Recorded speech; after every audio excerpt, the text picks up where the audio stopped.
The floods inquiry has been told farmers raised concerns months before January's flood about the possibility of major damage if the levels of Wivenhoe Dam weren't reduced. Farmland dating back generations was wiped out in the flooding, with some families still struggling to pick up the pieces. Ken Schmidt says it'll take 8 months before his cattle and vegetable farm is back to full production after January's flood. The speed of the water was incredible. Never seen anything like it in my life and hope never to see it again.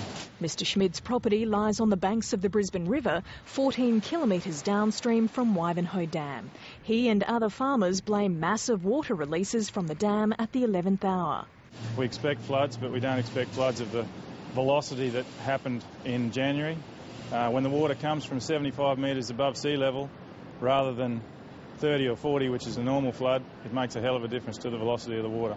The inquiry heard the Mid-Brisbane River Irrigators Group asked SEQ Water in October last year to slowly draw down the dam's supply to avoid major flooding in the coming wet season, but they were told it required legislative change. The court heard damage along parts of the riverbank is now irreparable, while tens of millions of dollars will be needed to save what's left. Farmers believe some of the destruction could have been avoided if the dam operator had acted earlier.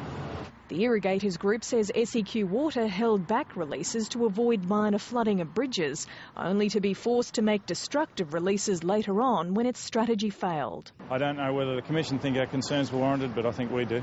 Hydrologist Rory Nathan reviewed SEQ Water's operations over the wet season. He told the inquiry enough rain to fill 8 Sydney harbours was dumped on the Wivenhoe catchment in just 3 days.